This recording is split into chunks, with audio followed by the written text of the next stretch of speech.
McCarthy is being consumed by the MAGA politics he helped push. Kevin McCarthy is the latest Republican leader to find out that it's impossible to get ahead of his party's inexorable march to its far-right extremes. The Californian, who has lost a stunning 11 consecutive House roll call votes in his bid to become Speaker, was the first major GOP leader to embrace ex-President Donald Trump after the January 6, 2021, insurrection. But on Friday's two-year anniversary of the worst attack on American democracy in the modern era, he's finding out that even that supposedly career-enhancing bet is insufficient to unlock the votes of Trump's heirs in the chaos wing of the GOP. McCarthy is becoming the latest example of a political leader consumed by a revolution the Make America Great Again radicals helped to stage. For the radical lawmakers now blocking his ascent to his dream job, he's become the political establishment he once condemned. Republicans won control of the House through democratic means in a free and fair election. But their far smaller than expected majority is offering extra leverage to the kind of pro-Trump extremists many voters appeared to reject in last year's midterms. But not even Trump himself, the author of the election-denying scam that led to the insurrection and who once could move the GOP in the House with a single phone call, could rally MAGA fundamentalists in the House for McCarthy. His failure to do so hints at diminished influence for the ex-president after his limp launch of a 2024 White House bid and a disastrous midterm election campaign for his chosen candidates. It might show that the wildest manifestations of Trumpism no longer need Trump himself. 2 years ago, scores of House Republicans refused to certify President Joe Biden's 2020 election victory, and many spent years appeasing Trump's lawless behavior. Yet after driving democracy to the brink, the GOP controls one half of Capitol Hill, or will if it eventually gets its act together and picks a speaker. In another surreal scene on the Hill this week, one of those Republicans, Georgia Representative Marjorie Taylor Greene, who has downplayed the insurrection and said rioters would have won if she was in charge, is complaining about the extremism of some of her colleagues who oppose McCarthy. That's not serious. I don't think that's leadership, and I really see it as more obstruction than progress, she told 24newsread.blogspot.com Manu Raju on Thursday. Incentives for chaos. But even in the wake of the attack on the U.S. Capitol, the right-wing media machine and a still angry base of voters mean there are strong political incentives for disruptor politicians in the ex-president's image. Two of them, Representatives Lauren Boebert of Colorado and Matt Gaetz of Florida, are ringleaders of the fight to block McCarthy. The speakership stalemate is not just a fresh indication of the turmoil still racking the GOP after the far right forced out two previous GOP speakers. It suggests the new GOP House majority will be perennially dysfunctional and, given the capacity of a few lawmakers to grind the chamber to a halt at any moment, chaotic political crises are likely to dominate the next 2 years. Trump may no longer be in the White House, but the circus-style politics that he built on a foundation of rebellion in the GOP is back and has tied Washington in knots again. As a mark of how bad things are, the impasse over the speaker has prevented the GOP from even properly taking power, given that lawmakers cannot be sworn in before a leader has been selected. Far-right Republicans have blocked McCarthy's dream of becoming speaker in multiple humiliating roll call votes. The showdown is rooted in the same extremist ideological strain of Republican politics as Trumpism, which again has a vehicle in Washington now that the GOP holds a slice of power. The conditions that provoked and empowered that small group of political opportunists on the right are only possible because of the ex-president's poisoned legacy. McCarthy can lose only 4 GOP votes for his speakership bid, and the tiny Republican majority gives extremists great leverage.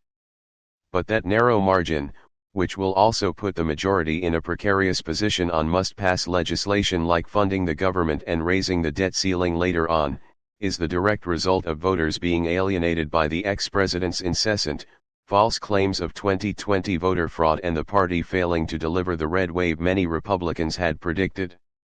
By balking at handing unfettered power to the GOP, and a House majority that would have been workable for McCarthy, voters who wanted a period of calm have inadvertently created a scenario that breeds the instability they appear to disdain. A historic political farce. McCarthy has made multiple concessions to the rebels that risk rendering the office of the Speaker toothless if he does win it. But by the time he had suffered more defeats in roll call votes on Thursday afternoon, it was clear America was watching one of its greatest political farces. Not all of those ultra-conservatives blocking McCarthy are making outlandish demands. Some, for instance, are demanding fuller debates, a return to regular order in committees and more power for individual members. But even if McCarthy can deal with this faction, he still has a problem with a more extreme bloc of lawmakers. According to Bo Ebert, the country was watching democracy in action, even as McCarthy repeatedly racked up around 200 votes from his conference while his various radical opponents could only attract around 20. The defections made it impossible for McCarthy to get a majority of the House's support since Democrats backed their own leader, Hakeem Jeffries, who routinely got more votes than McCarthy, but also short of 218. This is not chaos. This is a constitutional republic at work. This is actually a really beautiful thing, Bo Ebert said. She's correct in that the messiness unfolding on the floor is based on rules and procedures, the most basic elements of governing that Trump had sought to disrupt with his efforts to overturn the certification of the 2020 Electoral College votes. But her arguments founder on the reality of the rebels' behavior. Many other Republicans have complained that it is not clear exactly what concessions the group around Gates, who have vowed to never support McCarthy, actually want. This ends one of two ways: either Kevin McCarthy withdraws from the race, or we construct a straitjacket that he is unable to evade, Gates, who cast his vote in the 7th round for Trump, told reporters on Thursday. In other words, the most extreme hardliners will only accept a candidate that shares their no-compromise, nihilistic form of politics that effectively makes governing impossible. In many ways, these demands are the culmination of anti-establishment, anti-government forces first unleashed decades ago by former House Speaker Newt Gingrich's 1994 Republican Revolution. They were also the genesis of the anti-Washington Tea Party movement in the 2000s. Trump then drove out much of the governing wing of the GOP as he effectively worked to bring down the institutions of government and accountability from inside as president. McCarthy's negotiators were locked in talks late Thursday with hardliners on even more concessions, suggesting an extraordinary desire on his part to secure the glory of the Speaker's gavel, whatever the cost. But given the extreme forces rocking the GOP and the intransigence of the Gates-Bo Ebert Chaos Caucus, it seemed unlikely he could create a political foundation that would promote any kind of stable governance. Still, a McCarthy ally, Representative Brian Fitzpatrick of Pennsylvania, told 24newsread.blogspot.com that he was confident that a deal could clear the way soon for a solution to the impasse. "We are going to see the fever break a little bit in the next 24 hours, Fitzpatrick said. The problem, however, is that people have been saying that about the Republican Party for years. And it only ever keeps getting more extreme. Drove out much of the governing wing of the GOP as he effectively worked to bring down the institutions of government and accountability from inside as president. McCarthy's negotiators were locked in talks late Thursday with hardliners on even more concessions, suggesting an extraordinary desire on his part to secure the glory of the Speaker's gavel, whatever the cost. But given the extreme forces rocking the GOP and the intransigence of the Gates-Bo Ebert Chaos Caucus, it seemed unlikely he could create a political foundation that would promote any kind of stable governance. Still, a McCarthy ally, Representative Brian Fitzpatrick of Pennsylvania, told 24newsread.blogspot.com that he was confident that a deal could clear the way soon for a solution to the impasse.